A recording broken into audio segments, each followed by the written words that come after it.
second demo. Yeah. Yeah. That stereo, that surround into stereo one. This is just like an example to show, let's say, some capabilities of the codec that even stereo can be used as a carrier for, let's say, PCM format. Yeah. And then you have the normal 5.1. And I took as an example the New Year's concert. You know the New Year's concert in Vienna? We have it in Auro 9.1, yeah. But I took the 5.1 down mix, so that is in fact the 5.1 master, yeah, in Auro, yeah. And then we're going to down mix it to stereo, and we can reveal out of that stereo again the original the original surround format. This is a 5.0 surround track. Perhaps you can play that demo, Joe.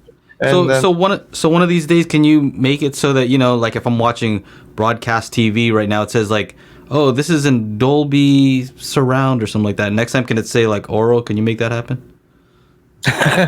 You know what I mean? That's the big you work on that. All right, let me play this video for you. All have to work on that, yeah. But that's why I say this is an Auro-3D track, so it's about the same thing, yeah. But okay, all right. So here we go.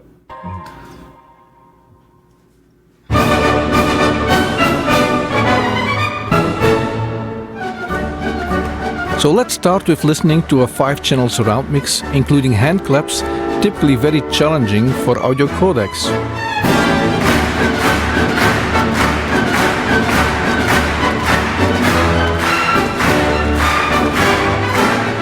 Let's create now a dynamically controlled down mix of the surround master into a stereo PCM track using the Auro plugin. So let me show as well the artistic freedom you have. Let's take less surrounds, or even the left channel down, or the surrounds up again, or the front channels down, up again. Just to give you an idea about the creative freedom we have during the down mix.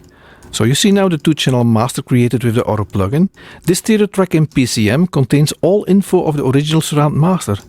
Let's activate now the Auro decoder that recreates the original surround master. The audio quality is the same and all the fader movements are again neutralized.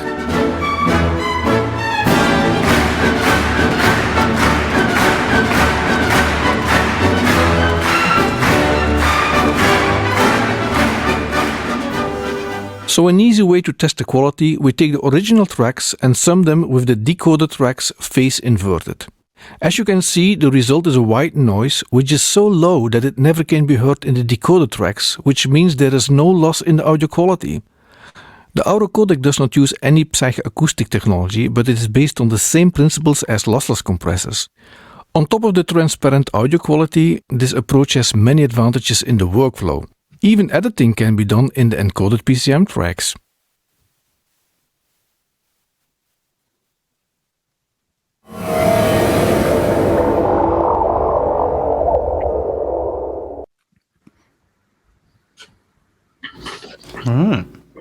Okay, you see, and the question is now, how many channels can you go on like that? Yeah, and I did till 4. And with 4, you slightly start to hear the artifacts, but slightly, yeah.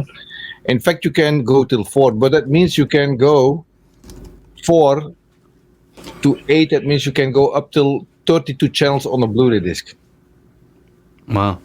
There's a couple questions that came in. One from Kanga. Where's the data stored during the down mix? Good question, Kanga. Yeah, exactly. This is the data is stored in those 4 bits. Out of the 24, yeah. So that means, in fact, we have a 20-bit signal, yeah. And as I explained to you, the 20-bit signal is equal to the 24-bit. Even, let's say, if you did it in the right way, yeah, it sounds as perfect as a 24. There is no audible difference that you can hear, yeah. Cool. Another question from Matt. As with any technology, there's compromises. Can you discuss the deficiencies in the Auro format as compared with its competitors? What does it mean, the deficiencies? That's not clear to me. He's saying, what's wrong with Auro? Tell us all the bad things. Come on now. Yeah, all the bad things. Where are the others better than Auro? He's like, the only bad thing is it's not in the shortcomings.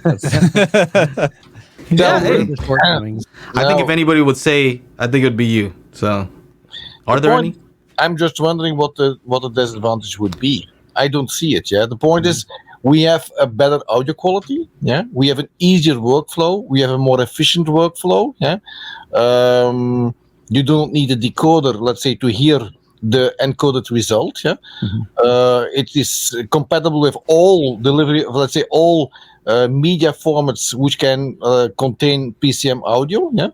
So it is. You do not need to change any specs because it is in the PCM domain. Yeah, yeah. I think what is the disadvantage? I do not see any disadvantage compared to our competitors. I can tell you now a book about our competitors for me. It's the best. Well, so I Gotta guess the say. downside is it's too compatible. You need to charge more licensing. You know what I mean? You make more money if you make it proprietary and lock everything up. Yeah, but the point is, of course, let's say the amount of money needed for, let's say, to do to bring such a format to the market. That's that costs many millions, and you need to have you cannot make it royalty free. That's then there's no reason that say the company can survive and that we can give the support which is needed to people to bring this kind of technology in their devices. That's because you see the codec is just one part. Yeah, if you